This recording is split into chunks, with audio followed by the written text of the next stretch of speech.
কেমন আছো আমার প্রিয় দর্শকবৃন্দ? আজকের রিজনিং ক্লাসে তোমাদের আজকে শেখাতে চলেছি চতুর্ভুজের মধ্যে কটা ত্রিভুজ আছে। চতুর্ভুজের মধ্যে কটা ত্রিভুজ আছে 1 সেকেন্ডের মধ্যে আজকে তোমাদের শিখিয়ে দিচ্ছি কি করে তোমরা বার করবে।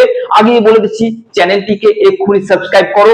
এমন একটা প্ল্যাটফর্ম হতে চলেছে যে প্ল্যাটফর্ম তোমাদের জিকে, তোমাদের কারেন্ট অ্যাফেয়ার্স বলো, ম্যাথ বলো, রিজনিং বলো, এই প্রত্যেকটার উপর যে গুরুত্বপূর্ণ টপিক গুলো হয় সেগুলো তুলে ধরবে এবং প্রত্যেকটা কেন্দ্র এবং রাজ্যের যে সরকারি পরীক্ষাগুলো আছে সেই পরীক্ষাগুলোতে যেগুলো খুবই গুরুত্বপূর্ণ সেইগুলো কিন্তু এখানে শেখানো হবে। তাই প্ল্যাটফর্মটাকে অবশ্যই নিজের মনের মতন করে সাবস্ক্রাইবটা করে রাখো যদি এখান থেকে কিছু শিখতে চাইছো। তো চলো শুরু করি।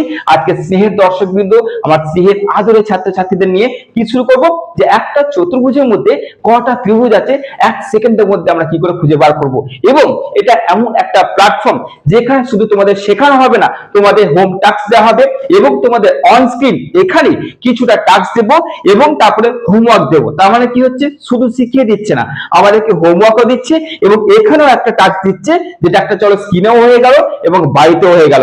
এরকম একটা প্ল্যাটফর্ম যেটা শেখাবে সেটা হোমওয়ার্ক দেবে, একদম একটা প্রাইভেট টিউটরের মতন বা গার্জেনের মতন সেরকম একটা প্ল্যাটফর্মকে আগেই সাবস্ক্রাইব করো না, এক্ষুনি সাবস্ক্রাইব করে নাও আর বন্ধুদের মধ্যে ছড়িয়ে দাও। চলো প্রিয় ছাত্রছাত্রী শুরু করি। আজকে চতুর্ভুজের মধ্যে কটা ত্রিভুজ আছে 1 সেকেন্ডের মধ্যে খুঁজে বার করার ট্রিক শিখে নাও। আজকে ছবি নিয়ে দেখে না, ছবিতে আমরা দেখতে পাচ্ছি একটা চতুর্ভুজ রয়েছে।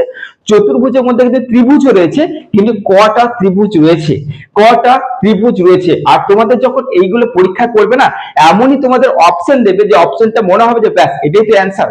যদি তোমরা ট্রিকে না চলো তাহলে মনে হবে যেটা অ্যান্সার সেটাও তারা বুদ্ধি করে অপশন দেয়। অপশন কি কি দিতে পারে আমি তোমাদের বলে দিচ্ছি। এটা দেখো, অপশন দিতে পারে 4, 1 নম্বর দিতে পারে 4, মানে ধরো এ ধরলাম। বি তোমাদের দিতে পারে ধরে নাও 10 দিতে পারে। সি তোমাদের দেখা গেল যে এটার অপশন দিতে পারে তোমাদের 8 দিতে পারে এবং দেখা গেল ডি দিতে পারে 12। তাহলে এখানে তোমাদের কি করছে, এখানে কেসটা ভালো করে বুঝবে যে এমন তোমাদের ব্রেনের সঙ্গে খেলা হয়। রিজনিং মানে ব্রেনের সঙ্গে খেলা। যদি তুমি ট্রিক্স না জানো তাহলে তোমার ব্রেনের সঙ্গে খেলে কিন্তু চলে যাবে। এইখানে সচরাচর যেসব মানে স্টুডেন্টসরা যদি এটা না শিখে পরীক্ষা দিতে যায় বা কোন রকম প্রস্তুতি না নিয়ে যদি গভর্নমেন্ট এক্সামে বসে তাহলে কিন্তু তাদের সঙ্গে খেলাটা আমি সেটা বলে দিচ্ছি। নর্মাল স্টুডেন্টরা কি দেখবে, 1 2 3 4, চারটে ত্রিভুজ তো ওপেন দেখা যাচ্ছে, এই তো 4 অপশন, ব্যাস এইটা টিক দিয়ে চলে আসবে, কিন্তু এটা সঠিক নয়।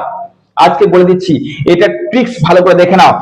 1 2 3 4, সর্বশেষ সংখ্যা কি আছে, 4 আছে, তার সঙ্গে 2 গুণ করবে।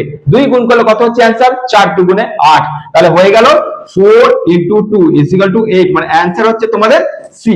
এইটা হচ্ছে রিজনিং, এটা হচ্ছে প্রস্তুতি, তাই তোমাদের ট্রিক্স গুলোকে জানতেই হচ্ছে। তো বুঝে গেলে যে এরকম একটা ছক মানে হচ্ছে 8। ওকে, চলো এবার দেখছি নেক্সট যে ছবিটা, নেক্সট পিকচারটা তোমাদের দেখা যাক কতটা তোমরা বুঝতে পারছো। আর একটা কাজ দিচ্ছি, চলো দেখা যাক কারা এবার বুঝতে পেরেছো। অবশ্যই বুঝে গেছো।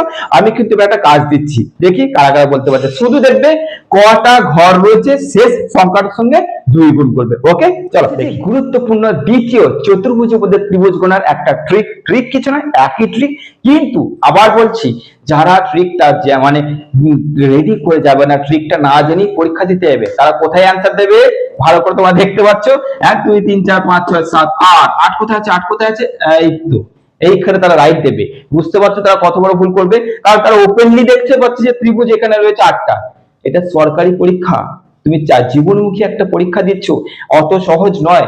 কোথাও না কোথাও কিন্তু গ্যাজা করে জিনিস রয়েছে আর সেইটা ধরাই হচ্ছে তোমাদের কাজ। বলে দিচ্ছি 8টা ঘর রয়েছে, তার সঙ্গে কত গুণ করো 2, মানে অ্যান্সার কত 16। আমি জানি যে ছবি মানে তোমাদের ওপেন করার আগেই তোমরা অ্যান্সার দিয়ে দিয়েছিলে একদম, তোমরা শিখে গেছো যে কি হতে পারে। চলো এবার তোমাদের নেক্সট যে আমি ছবিটা দিচ্ছি সেই ছবিটার মধ্যে কটা ত্রিভুজ আছে দেখি কারা বলতে পারে। ওকে চলো।